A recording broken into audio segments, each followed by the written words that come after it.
Hello there. I've just completed my book launch for my best-selling book, The Stress Book, 40 Plus Ways to Manage Stress and Enjoy Your Life. Now, it was indeed an awesome event. I don't want to keep this as a secret, so I'm going to take you inside the launch. I'll be right back.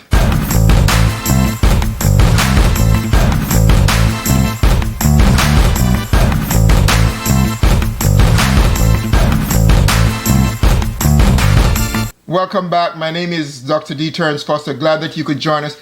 And I'm going to go straight into the launch. I hope you enjoy it. Welcome, everybody. Let's see your smiling faces. Welcome to the book launch party for Dr. D. Terrence Foster. You're in the right place. And we'll wait for you all to join us. It's seeing a lot of smiles already, Dr. Foster. I noticed. You have a lot of fans. We'll just wait for everybody to join us, then we'll get going. Good to see you all. All right, so welcome to the book launch party for Dr. D. Terrence Foster. My name is Jeffrey Burwind. I'm your MC for this event. I'm the senior coach for all of Steve Harrison's programs. And Dr. Foster is a proud member of our Quantum Leap program and our Get Published Now program. And we assisted in him putting out his third book. That's a big accomplishment. So welcome. We'd like to start by, at the end of the event, we're going to raise a glass to Dr. Foster. So go get a glass now, fill it with any beverage of your choice. Mine's water because I'm still working, but it could be something else. So go ahead, we'll pause while you go get a glass because we'll wind up the event. I see Joan has hers. Hi, Joan.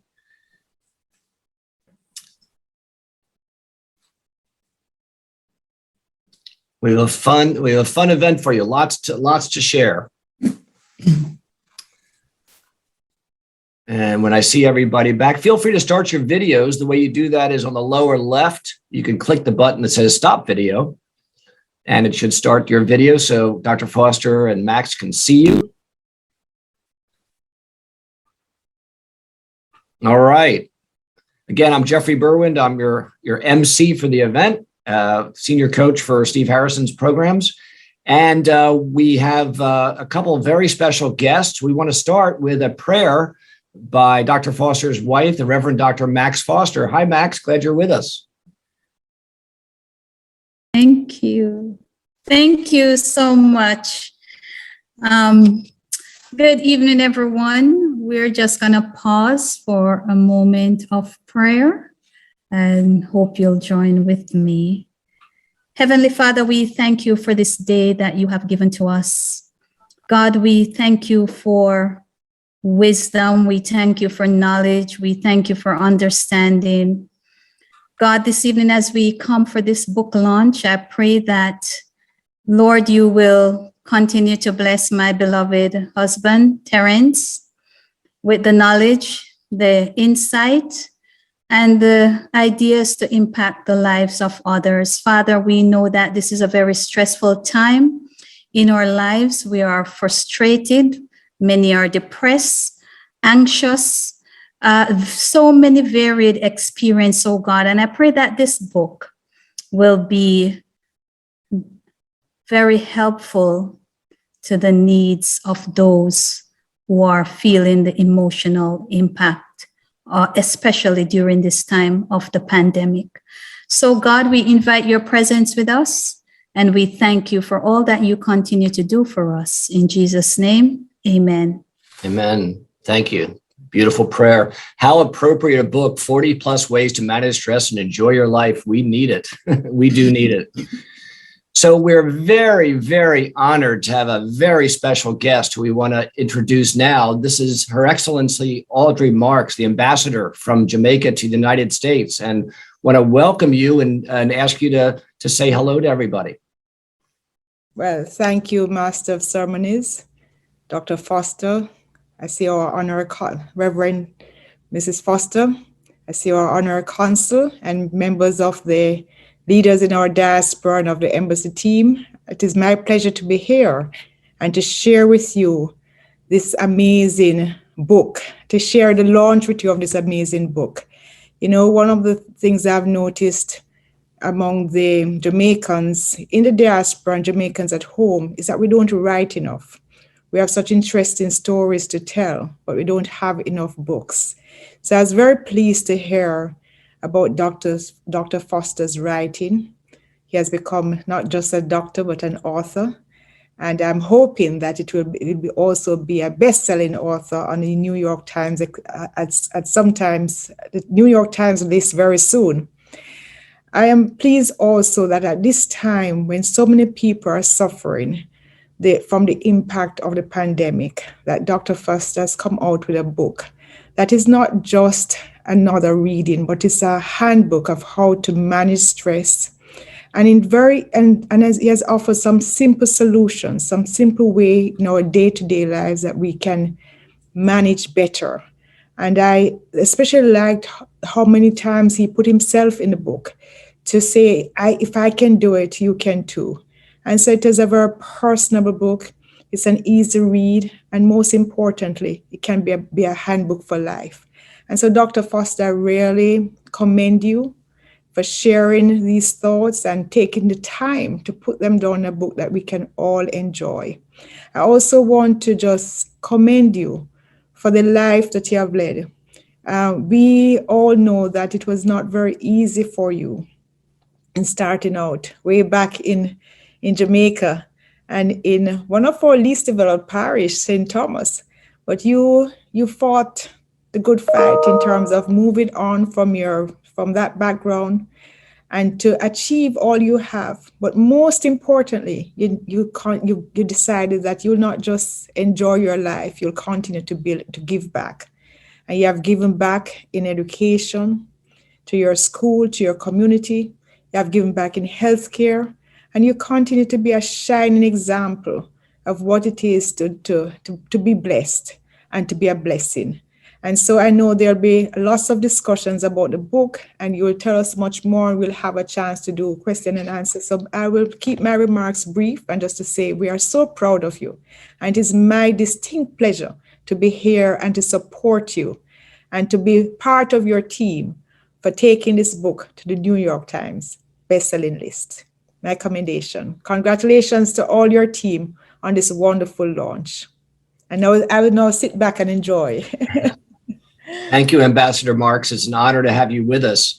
And I invite our guest of honor, Dr. Foster. Would you like to greet your guests who are with us this evening? Thank you so much, and good evening, everyone, and especially to Our Excellency Audrey Marks, our ambassador.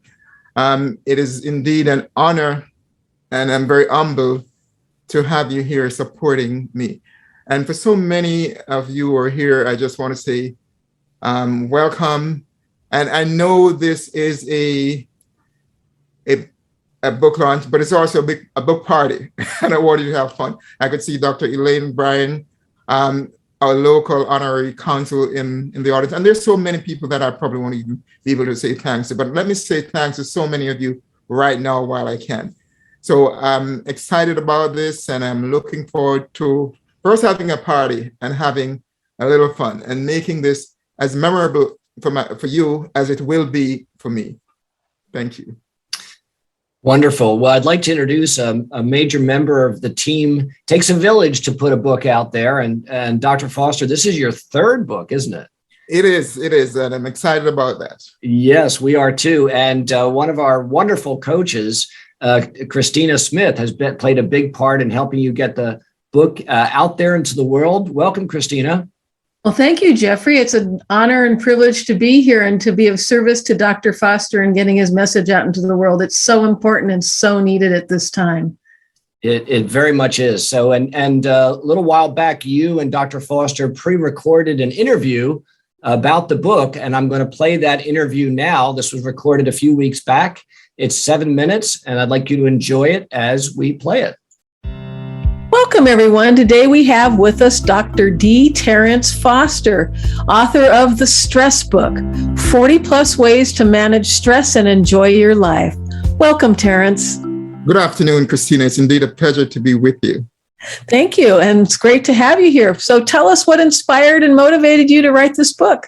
In 2020, just about when the pandemic began, the corona pandemic, COVID-19, I started doing some YouTube video, and one of the things that I realized that a particular video that I did about stress was really having some traction, and people were interested in stress because, of course, of the nature of what the pandemic means to them. So that, in part, was one of the reasons why I decided, well, let me do something that would capture the essence of stress so that it help people to navigate the challenges that they're experiencing with stress. So this isn't your first book. So how does it different from the others, and how did you enjoy writing it? Well, you're absolutely right about that, Christina. This indeed is not my first book. I've written 2 books before it. One is called The Opioid Epidemic, Consumers and Healthcare Guide. And the other one is called The Foster Opioid Classification Guide.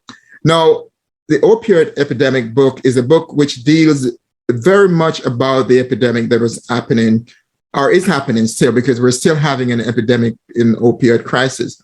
And that book was intended for consumer as well as for providers. So we try to find a middle ground that would literally enhance the knowledge of both consumers and healthcare providers. Now, that's very difficult to do, because if the book is too complex, it leaves the consumers behind, and it's too basic, then of course it doesn't have much value for healthcare providers. So, but we still made an excellent attempt, and I think we found a middle ground for that. Now, what is different about this book, the stress book, 40+ Ways to Manage Stress and Enjoy Your Life, is the stress book is a book which is essentially geared towards consumers or the public in general. And it is written in simple terms, simple context, in which everyone can appreciate what is there and everyone can use the information to their fullest extent. So it is a book that will make a big difference in people's life. And It sounds like a book that everyone should get. How will it help people? Well, here's how it will help people. This book contains at least 40+ different ways of helping people. And by those 40 ways, it's not just helping with stress or treating stress, but also how do we prevent stress? How do we manage stress? And that is in part one of the essential element of this book. In a lot of books that are written about stress, the focus is on how do we treat stress? How do we manage stress? Now, that's included in this book. But in addition to that, we're looking at how do we prevent stress. It's the same approach that is taken with management of just general medical condition, where we tend to treat the patient rather than preventing the medical condition from occurring. So in a lot of things, in a lot of instances, we become overwhelmed by stress because we fail to implement certain basic things or strategies in our life. And if we can do those things, Christina, we're going to make a big difference in terms of managing stress, preventing stress. And that's one of the key points about the book. Well, I think also it kind of leads to your other book, is if we can prevent stress, then we have to take less medication. And so the opioid crisis could help be reduced too, right?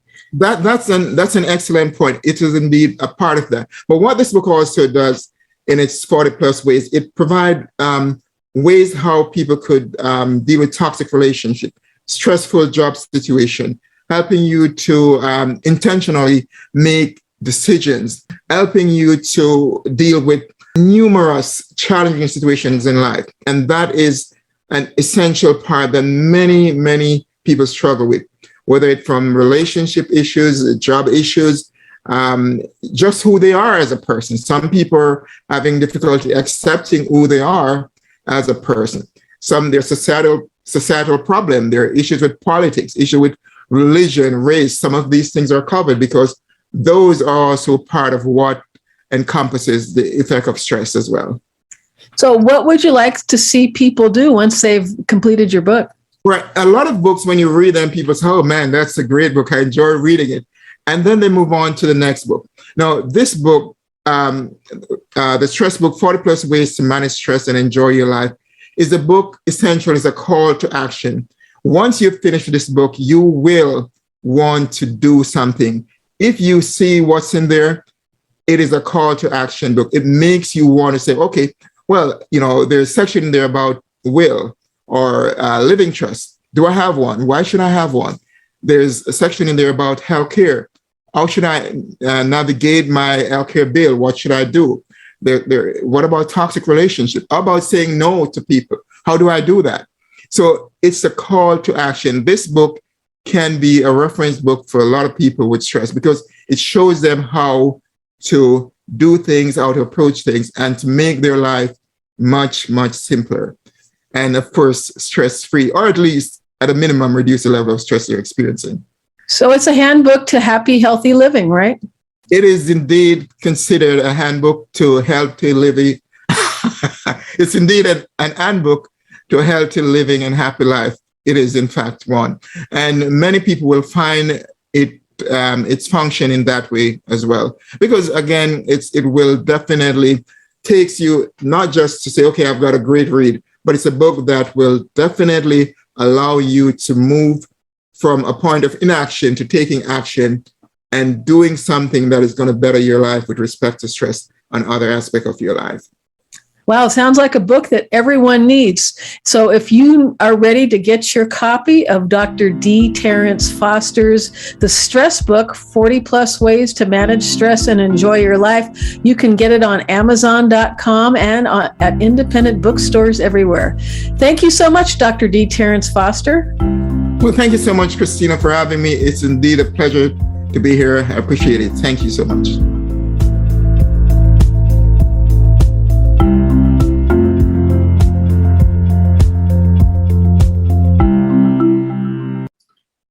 Well, that was a great interview. Again, that was a pre-recorded interview that Dr. Foster's book coach, Christina Smith, recorded a few weeks back. And so I have a question for you, Dr. Foster.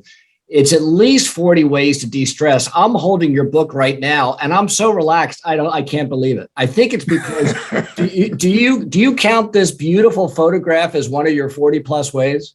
It is the start of the book, Jeffrey. It is. Once you see the cover, you wish you would be there. And this is actually how some of Jamaica looks like. So many parts of Jamaica looks exactly like the cover of this book. Beautiful. And when I selected this cover, I shoot it out to Facebook and other media platforms just to see which covers is people's choice. And this was a cover that won. I love it. So let's go to my favorite part of a book launch, and that is the author. How many chances do you have to have the author read from his own book? So what do you have? Read an excerpt for us, would you please? Okay. One of the interesting thing about trying to choose an excerpt from this book is I'm looking at it and said, okay, there are 22 chapters. And where do I begin to read a 5 minutes excerpt? So it's a challenge, but I've chosen something that I hope most of you can relate to or will enjoy. So this is from chapter 8. And the heading of the chapter is Accept Who You Are and Reduce Your Stress Level. When you stand in front of a mirror, do you like what you see? Do you like the person looking back at you? Even better questions are, do you know who you are? Are you happy with the person you have become?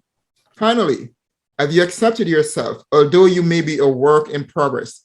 How do the answer to these questions affect the stress levels in your life? Although we are similar in so many ways, there are so many things that make us as individuals different from each other, sometimes with unique perspective and unique traits that give us our individuality, not just with respect to what genetics have given us, but rather the impact of our environment and all the various elements it contains. We all have some degree of similar but different background, different culture or cultural exposures or experiences, different tradition, different family values that we were exposed to, and so many things that make us different, or so we think. This uniqueness often helps define us and set us on a path that some embrace and accept fully or partially, or reject entirely.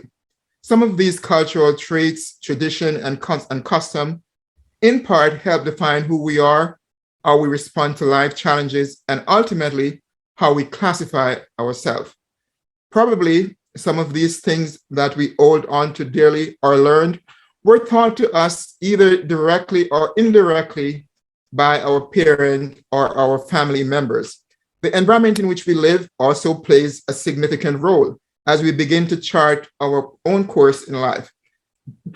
As we go through life's journey, we decide what is appropriate for us or who we allow to teach us and what we allow our mind to absorb. This process ultimately determines how we think, regardless of whether it happens voluntarily or involuntarily. Now, these experiences often modify how we see the world, how we look at things, and how we perceive each other and how we interact with each other. Also, our society as a whole look at us and how our impact on society is intertwined. One of the sections that I've included in this book is a section which I called Words of Caution and Comment. And I include that section almost at the end of each chapter to focus on important points in the book and to drive certain main emphases that are here. Now I'm reading from the same chapter, and these are the words of caution or comment. Number 1, don't be afraid to love yourself even as you love others, and know that you are invaluable even when others don't know that. Number 2, do not be afraid to bet on yourself. No one knows you more than you. We all have the power to transform our life and to become what we want to be. Number 3, when you look in the mirror and that person looks back at you, love that person. Know that you are striving to become a better you. Live your life to the fullest, even when you are alone, and let it be a life that you can be proud of embracing always. Number 4, the moment you realize that you are not just valuable, but invaluable, your view of what is appropriate, how you should be treated, what you will accept or not accept will become clear to most people, and most importantly, to you. One of the greatest gifts the Creator has given all of us is the ability for each of us to define and endorse ourselves. No one knows you more than you do. Remember that, and never relinquish the power of that gift to others who often do not even know who they are. Make it a habit every day to decrease your stress level by feeding your mind with positive affirmation of good and wonderful things in your life, regardless of what else is happening around you. Here ends the reading. Here ends the reading. Yes, amen. Yeah, it's fabulous writing, and it's a lot of wisdom. How did you? Here's my first question. Well, actually, here's what we're going to do. If you want to go to chat to everyone, if you know how to do that, here's a time to ask Dr. Foster a question. What question might you have about writing the book or about stress? For him to, well, we can answer a few questions before we move on to the rest of the event. So, Kim, I want to recognize Kimberly Cruz, who produced this event. Do you want to remind people how they could post on chat? Absolutely. If you move your cursor to the bottom of the screen, you'll see a toolbar pop up. There's a button there that says chat. Click on that. Make sure you've selected everyone in the to field and go ahead and post there. If you're on an iPad, that button's probably at the top of your screen. And I'll read the questions to you. So feel free to post a question that you have for Dr. Foster. In your practice, have you seen time and again the effects of stress on the body in ways that really almost led to this book? There's so many times we could see so many people with stress that have really adverse effects on their body. The particular when stress is chronic. So it's not just an episodic event where you're having stress today and tomorrow it's gone, but it's constant stress. So you see chronic event like chronic hypertension is made worse. Chronic heart disease is made worse. If you have an underlying psychiatric illness, whether that be depression or anxiety, those are made worse. So it's something that leads ultimately to long-lasting chronic events and illness in the body that makes life more difficult for so many patients who are suffering from chronic pain and stress. How hard is it? How difficult is it to be an author? This is your third book. Is the writing of the third book easier, or what was it like? I think having done two books before, what I've learned from having done that, and now having actually, thanks to the Bradley Group and the wonderful team that you have, when you know what you can do that can make things better, then even if the process improves, your workload might also increase, because now you know some of the things that, oh, well, I shouldn't do that, or there's a better way to do things. And sometimes you have to exercise greater patience, you have to be more diligent, and you follow a different playbook, if you will, compared to when you had written the first book or the second book. So now the writing actually of the book itself is easier, but the process becomes more, I could say, more overwhelming, because there's a lot more to be done. So it's not just writing the book, but you've got to also do all the things that are necessary to get the book into its the best possible shape, the best possible condition, and to make it one of the best possible books that you can make. And that is in of itself a tremendous process. Now, here's a question for Max, if she wants to answer it. And this is me just teasing, but was there any part as your husband was writing this book that he was stressed? Actually, I told him that reading this book is very stressful. But well, he, when he sets his mind to doing something and he just gets into that mood or mode, you just kind of, stay over on the other side and just let him do what he's doing. But just even from our work on a daily basis, because I also work in the practice with him, and it can be a stressful situation, just having to deal with people who are sick all the time and people who have all these issues and so on. But we are also a praying people, and we know how to find our center in God and just get back to that place. Yes. Thank you. That's a great answer. We have a message in from Joan saying, I like your idea that we should start with ourselves, since if we do not make ourselves whole as we can be, we cannot be beneficial for anyone else. Yes, indeed. That's a great point to start from. It goes back to the common theme that if you're in an airplane, the airline hostess always say, get your mask on first. And so it's so important to making ourselves whole, because once we do that, then it allows us to be better service or better servant to others. But if we're not well, if we're not whole, then it's so difficult to be an assistant to others. We have a question from Camille, who says, good evening, Dr. Foster. What are some of the techniques that you have used personally to alleviate or prevent stress, especially during the COVID lockdown?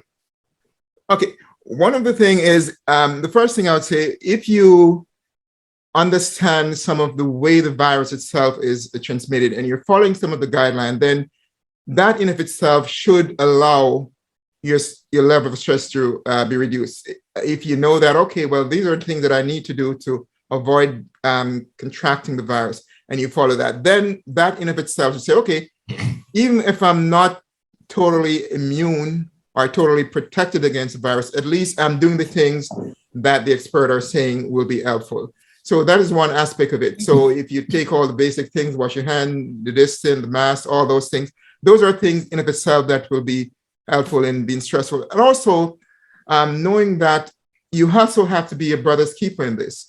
A lot of times there's so many people are out there and they're just thinking of themselves. They're not doing the things that should be of value, not just for themselves, but for others.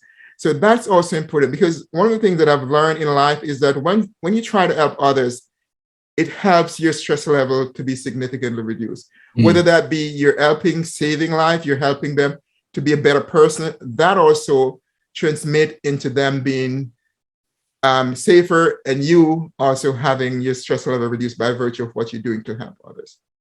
That's great. We have another question, but before we get to that next question, for those of you that have joined us later in this event, A little later on, we're going to ask you to toast Dr. Foster. So feel free to get a glass, fill it with a beverage of your choice, and in a few minutes, we'll do a toast.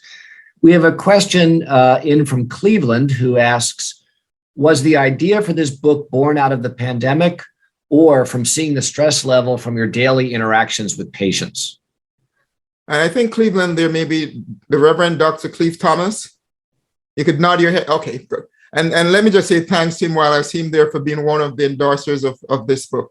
And the question was whether or not this was born out of the pandemic. In a sense, it was.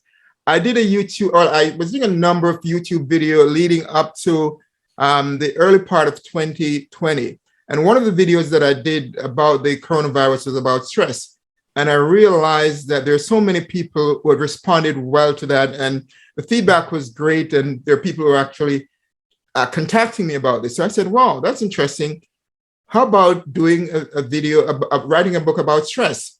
And I intended to write a book, maybe about 100 pages, and then it keeps growing, and then it gets to almost 300 pages. So yes, it did contribute to me, even though the book itself is not necessarily about the pandemic, because it's a much wider array of information that is there about stress in general, not so much about the pandemic, but about stress in general. But that was indeed the stimulus that actually created this book. And thanks again for your endorsement. Any other questions? Go to chat to everyone, and I will read your question for Dr. Foster to answer. About stress, about the process of writing a book, about why he's so good looking. I mean, whatever you want. How he made his virtual background, which looks awesome. How did you make that, by the way? Well, I wish I could take full credit for it, but it was designed with my insistence on certain criteria by Fiverr. So there are a lot of great artists and workers there, and they will follow instruction if you really give them good instruction. There's a stress tip right there. Delegate tasks. Delegate with instruction. Let's see. I have a question in from Joan Clark. As a teacher, I am in constant stress mode. What are some simple things I can do to get through my day feeling less stressful? I guess the first question is, why are you in constant stress mode? And you have to go back to that basic fundamental things. What are the reasons? Are you stressed because one of the environment you're in, maybe the classroom size, maybe the tool that you have to work with? So you have to answer some basic fundamental things about the reason why you're stressed. So those factors have to be answered. And then the next question is, are you, what your job entail? Are you fully prepared for it in the full sense of the word prepared? Are your children or your student that you're taking care of, are they equipped having the right tool for their job? Because there's so many students that goes to school and still don't have all the right equipment. And believe it or not, when the teachers see their students struggling, not having the textbook, not having the right computer or the internet, those are things that actually transmit back to the teachers because you're looking at their students struggling. So to answer your question, it's a wide range of things, but it goes back to the very essence of what are the things that are there that makes your job difficult. And if you could figure those out, then the next thing is trying to find solution for those things that are causing what we call stress factors that are causing you to be stressed. We have a question from Sherry Livingstone asks, how long did it take to write this book? The book itself took about 5 months. I started this book about the latter part of 2020, finished it about maybe the latter part, maybe November, December, finished it about March or so. But even though it was finished, again, there's a big process that goes on after that. And I could have said, okay, it's done. I've got all what I need to be in it. But there's a whole process that's where a team that I have behind me, like the Get Published Now team, becomes very an integral part of what we do. Because we all, if you look on Amazon, you'll see so many different books and so many people are authors. But it takes more than that to write a quality book. And when you put the dedication and the time in it, as and I tend to take great, almost you could say some people think I'm a perfectionist. I try not to be, but if you take great care in what you do, there are certain qualities and certain things that you want to be associated with you. And so the initial writing of the book can be an easy part. Then you have to go through the quality check, the quality control, make sure that it's doing what it's supposed to do. And that is an important part. Michael Early says, so proud of you both. As you said, we are a brother's keeper. How do you best steer yourself and others away from destructive coping habits and grow towards positive coping habits to manage stress? Okay, how do you steer yourself from destructive coping habit and move towards positive coping habits? Okay, and the fundamental thing again is the destructive coping habit. What are the underlying cause of this? And one of the things that I did in this book is create an acronym, and you would be surprised at what this acronym is called. STRESS. That's the acronym, STRESS. Yep. and what stress is? The first thing in solving any stressful situation is stress. And stress, S stands for the word factors. What are the stress factors in your life? So if you have destructive coping habit, what are those factors that are destructive? What is that person who is involved in that doing? So that's S. Then we talk about time, and we say time here is what are the time factors that this factor need to be resolved in? So is that a factors that could be resolved in 3 months, a year? And then the next thing we look at is the reason why you're stressed. That is so important. And then the emergence, which is you've got to put them in priority. And what are the priority? In other words, we'll have a number of stressful factors in our life, and we have to put those in order of priority. And when we do that, we're on our way. And then you got to look at what are the solutions. That's the next part of stress. And then after you identify the solution, what are the source for those solutions? How are you going to find source to resolve that? So that's an acronym for stress solution in itself. And that can be applied to almost anything. If you take a situation where someone is having destructive behavior, then let's start with the factors that surround. Is this somebody who has a mental issue that leads to that? Is this somebody who has someone who supports this habit? For example, there are parents who will turn a blind eye, for lack of a better thing to do, to their children or to their child who is doing something that is illegal or wrong, but they will not take the appropriate action to stop them from doing the right thing. We have a good time just for a few more questions, so we're going to move a little quickly. But Howard asks, in your experience, have stress levels been rising in our society generally even before the pandemic? I think it's reasonable to say that. I mean, it's one of those things that is hard to quantify. Obviously, the pandemic would have added another layer of elevation of stress in our life.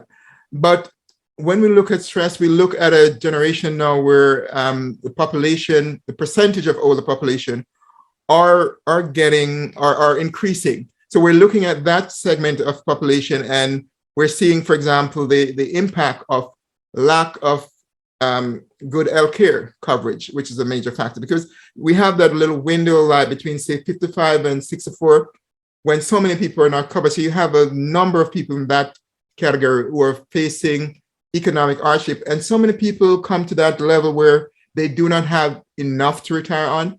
So we see some of the older folks who are still trying to work and maintain themselves. So yes, it may be, but that's hard to really quantify. But if I were to guess, I would say it's very likely that stress was rising just by virtue of we have an aging population that is facing increased crisis in terms of economic and healthcare.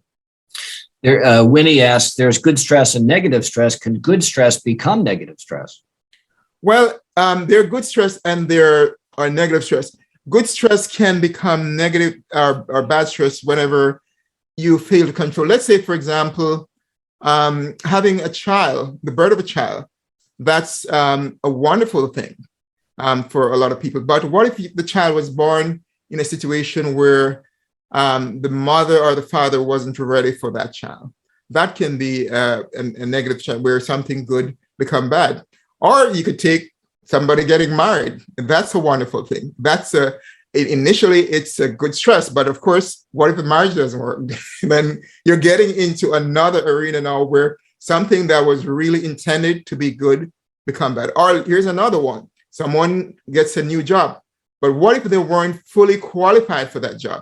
They may be excited and say, okay, I'm going to learn the job. I'm going to learn all the things on the job. But then they get there and realize, oh, this is not something that you learn on the job. You got to come to the job with your skill. So then you go from a good stress to one of really bad stress, because now you're struggling to deal with stress on the job where you're not necessarily qualified or fully qualified for that job.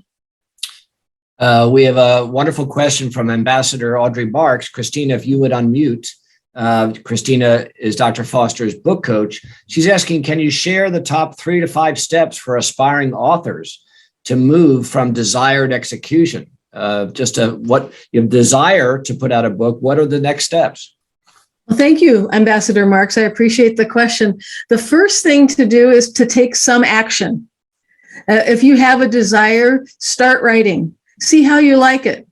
You could just start with writing for 5 or 10 minutes a day and see what comes out, and then see where it goes. So that's number 1, is to take some action. And number 2 is to then, if you decide that you wanted to, is to create a plan and a structure for what you're going to write, and see, it's going to want to have it's going to start here and it's going to take your reader to an ending point. So think about what the journey you want to take your reader on, whether it's fiction or nonfiction. And number 3 is set yourself up for success. Know what you're good at and know what your limitations are, and get help with the things that you need help with, and feel good about it. Because if you're wise enough to want to share your wisdom with the world, then surround yourself with the folks that can help you most so that you can fulfill your dreams. Yeah, we call them, there's a few kinds of people that help get a book out. One of them are called first readers, where you eventually have people who will read the evolving manuscript. We also are big advocates on developing a separate group of people who we call your encouragement team, because to put a book out is work. And there are times where a new author especially feels like, oh, who's going to want to read this? And boy, this is a lot. And so the importance of encouragement as you're working on the project. So encouragers, first readers. I'm also a big fan of verbalizing that whoever, especially to positive people, is like, I'm working on a new book and I'm really excited about it. And coming up with a little book elevator pitch, like just 3 sentences, what the book is about, what problems it solves, and the outcomes of what the reader will attain from having been blessed by the book. So those early stages, but just write something and be excited about it is a great way to move it forward. We have time maybe for 2 more questions, Dr. Foster. Let's see, because they're coming in a lot, and we'll save chat and send you copies of everything, of course. Dr. Edie Allen, sometimes we are in denial about the negative impact of stress in our lives. What are some of the physical manifestations of stress? Okay, some of the physical manifestation of stress may involve increased level of anxiety. There may be a lot of what we call GI, gastrointestinal symptoms, where people develop the irritable bowel syndrome, where they have nausea, vomiting, all these things that are unexplained. They may have palpitation, tachycardia. They may have difficulty sleeping. They may have sexual dysfunction. They may have, if they're having psychiatric illness, those may be made worse. So there's a myriad of things that are there that having stress-related elevation would cause. Yes, congratulations from a fellow Get Published Now client. Dixie Benkin is with us. Dixie, you can wave if you like. We can see you. And he congratulates you and also wants to know, how did you find your publisher, or did you self-publish? Well, we have, there's a company we have that's we have an interest in. It's called Global Elton Consortium. So that made it easier. Very good. And our last question we have time for from Carlene. Dr. Foster, what is your view on the widespread use of mind-altering drugs to manage emotional distress? At what point in the care process does it become apparent that the only option available might be medication? And that's an interesting question, because now you're merging psychiatry and medicine with stress. And there comes a point when psychotherapy or, talking to patient or those that are sick, you could guide them through that and you could help them. But this will work to a point, and you have to, as a physician, whether you're a psychiatrist, you have to make that decision. Well, okay, you've been talking to this person for a long time, but it's not getting anywhere. And then you have to resort to that. And that's a reasonable thing. Sometimes, in a lot of cases, it doesn't necessarily mean that it's going to be long-term treatment or cure, but at least it will guide them through a difficult phase. Sometimes they may go through a very traumatic experience. Let's say, for example, someone has someone close to them that dies in a tragic accident. That may just bring them to the point where they now are so overwhelmed by grief and sadness that they are in a state of depression without being chronically depressed or chronically sick. So, you take them through a phase and you put them in medication. So it can be very useful. But the challenge here is trying to differentiate when to start and when to move forward. But you have to get people away from also thinking about themselves. One of the chapters that I wrote in the book was allow yourself to make time to help others. And when you help others, you take away the challenge you have as a person, and you start giving some of those energy back to others. It doesn't necessarily mean that it takes away your problem, but once you start helping other people, then all the problem that you have becomes easier for you. Now, it may not take away your problem, but what it does, it elevates the amount of energy you have. Instead of you just being so involved in your depression and your pity, now you're helping others. And sometimes when you do that, you can see that other people that you're helping are going through sometimes worse than what you're going through. And sometimes you say, wait, I thought I really had it bad. Here's somebody who has much worse situation and they're dealing with it, and I'm helping them. And now, although I still have to go and face my problem, now I'm more energized to do that. And because now you're more energized, then you could go and you could help others, and at the same time, help to deal with some of the challenges that you have. Let's take one last question, then we'll have to move on, from Val Rochester, who says, I work in emergency response and I'm stressed all the time because it's fast paced and you cannot make a mistake working 12-hour days. What's your suggestion to diminish my stress level? Well, that is one of those things where it's part of the job. No. And once you have been there, particularly if you just starting out in doing that, then the idea is know your job well. Know your job well. I mean, one of the things that I do, and I share this with you, is interventional pain management. When we just started out, we're new. Chances of making errors is significant. So any job you're starting off, particularly one where it's the high stress, high flow volume, then that's going to be a part of it. So the very best component is, one, know your job well. Learn to trust and rely on the people that you're working with because they're also a part of you. And be willing to help them as well. Then the other thing you have to do is be willing to discuss your challenges with others. And in emergency care, sometimes a lot of the providers, they get burnt out very easily because a lot of time they're looking at 12-hour shifts or even longer. So know when to take a break. Know when to say, you know what, I need to break away from this because I need some time to just rejuvenate and to get back into a flow that can be very useful. So those are some of the things that I would suggest at this point. I know there's many people with many more questions. The best answer we can guide you at this stage is get his book, get this great book. So I want to present something to you on behalf of our company. We're so proud of you. And we have this certificate, which I'm screen sharing right now. The Get Published Now coaching program. This is to certify that D. Terrence Foster has successfully launched his book, The Stress Book, 40 plus ways to manage stress and enjoy your life. Congratulations from all of us, Steve Harrison and me, Jeffrey Berwin, and Christina Smith and Kimberly and all the team that helped you, our latest author, bring this wonderful book to reality. Thank you. So here's the next thing we're all going to do as we move to the end of our event. Anybody who has yet to do so, that wants to go to chat to everyone, just no more questions, but words of congratulations. And because we will copy everything in chat and send it to Dr. Foster for him to keep. So now is your chance to flood the gates with more congratulations in chat to everyone. Make sure it's chat to everyone, otherwise we won't see it. And go for it.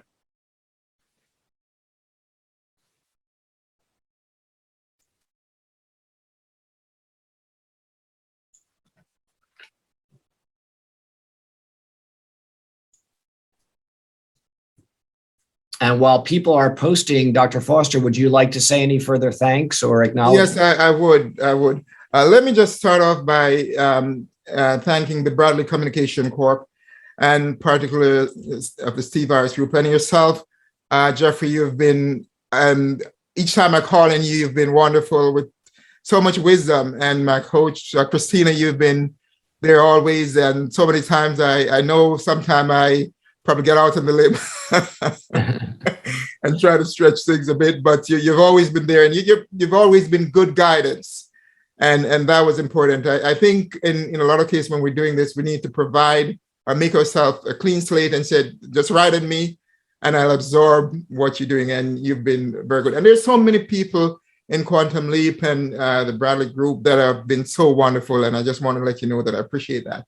The next group of people that I want to thank is what you mentioned, my first readers.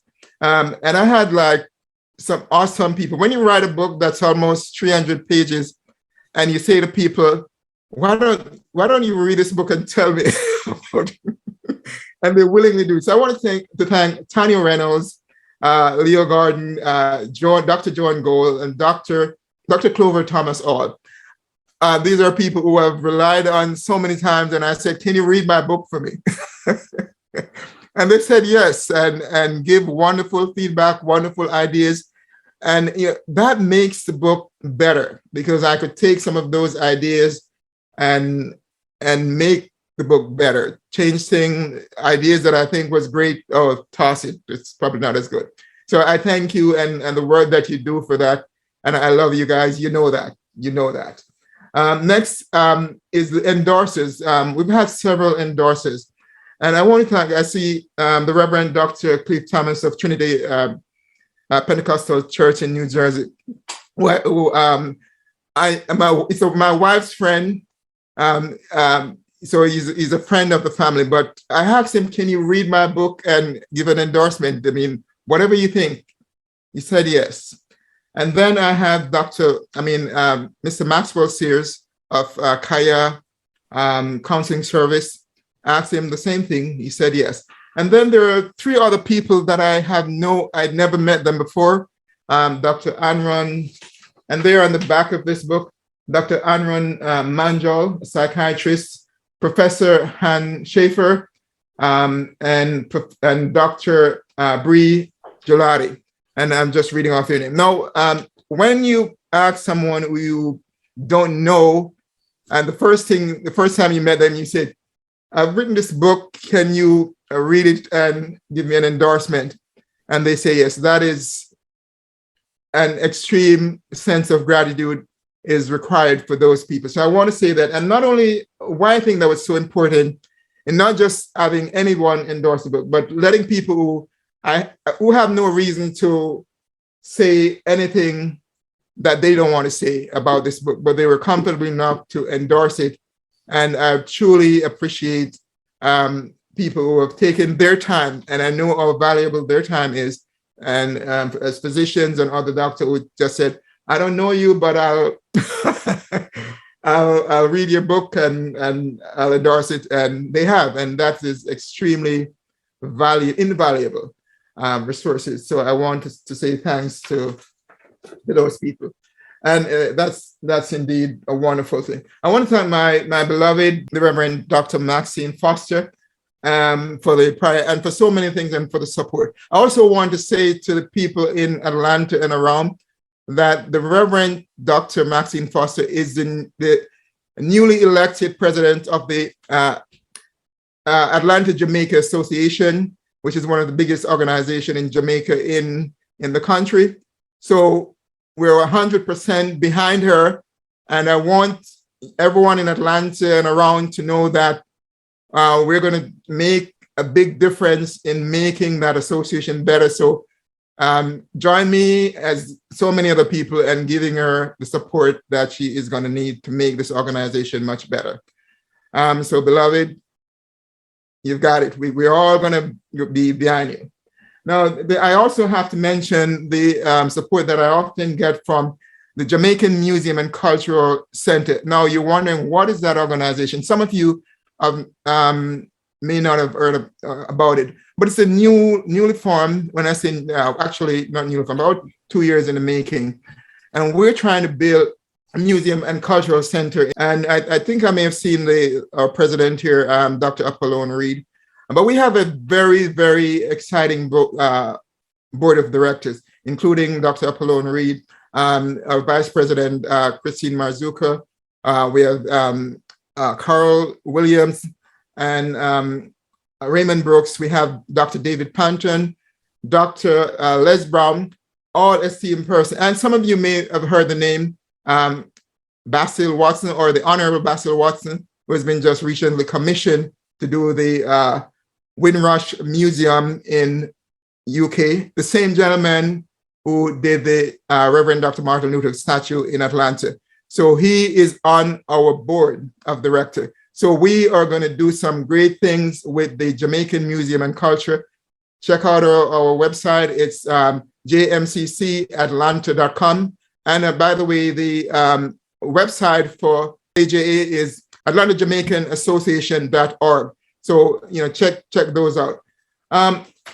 Finally, I want to take time out to thank our embassy staff. I want to say, let me start off by saying exceptional thanks of gratitude to Her Excellency Audrey Marks, and not just to her, but also to her staff. Our information attaché, Derek Scott and Emile Waddell, you guys were working with me along to make this function and to make the addition to these function what it is. So I want to thank you. And you guys probably out there may not realize it, but embassy staff works on Sunday as well. So through the weekend, they were working and we were trying to see what we could do. So that's amazing. So sometimes when you don't know what's going on behind the scene, it's important. I want to also thank so many people out there on Facebook and out there. And, we got to thank, I see Dr. Elaine Bryan here, and has always been a supporter of myself. Our Consul General in Miami and the surrounding southern eastern area, Oliver Meir, they've always been there supporting me. And so many people are out there, and all of you are here today on this call and this launch. It's been a pleasure. But I have this frame in my office, and it has a quote on it, and it reads, "Life is not measured by the number of breaths you take, but by the moments that take your breath away." And to our ambassador, Her Excellency Audrey Marks, I want to let you know that I truly appreciate you and what you've done here. Sometimes in life, things happen to you that you feel that you don't really deserve, but it happened. And I want you to know that I appreciate that. And I'll always remember that. So thank you. Thank you all. And go right ahead, Ambassador Marks. Thank you for unmuting. But I just wanted to say that it is our pleasure to be supportive of you, and you are most deserving. And it is with our great best wishes. And congratulations to Mr. Berwind, Christina, the entire team on the successful launch. And this is just the start. This book is needed at this time, and we are looking forward to working with you to continue on this path. My commendations to all who are here to support you. Thank you. Thank you. Thank you so much. Well, get out your glass, everybody. Go lift your glass. And we are an esteemed company. Thank you all for attending this wonderful party for Dr. D. Terrence Foster and his wonderful new book, Long May It Be out there in the world, helping people manage stress and helping them enjoy their life. Cheers. Thank you.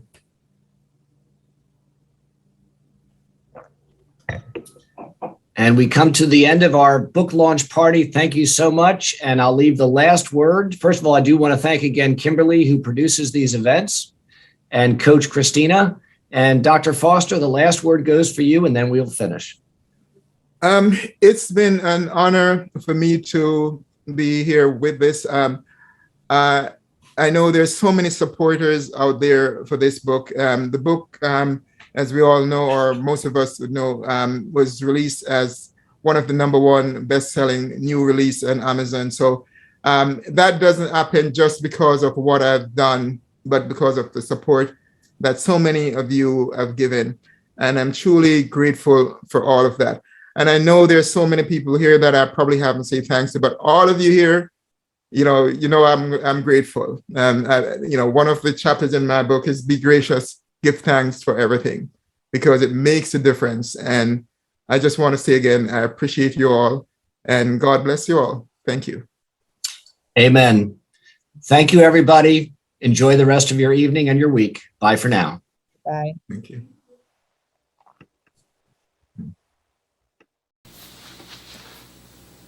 The following is some of the posting that were added in chat. Thank you all so much for those of you who express your kind words. It certainly means a lot to me. The launch was indeed a success, and I'm most grateful to so many of you who came, and also for those who wanted to be there but couldn't make it. So I appreciate you, and I want you to know that. So I truly hope you enjoy watching this, and in fact, I hope you also benefit from it. I hope you gain something from it. Thank you so much for coming out and supporting me on this journey. You are indeed a blessing. And also, I encourage you to like, share, and subscribe to this channel, and consider subscribing to this channel. And also remember, this book can be a blessing to someone, but only if they are aware of it. So I ask you to share the information with respect to this book. And if someone is fortunate enough to receive one, it will be a blessing to them. Thank you so much, and I'll catch you on the next video. Bye-bye.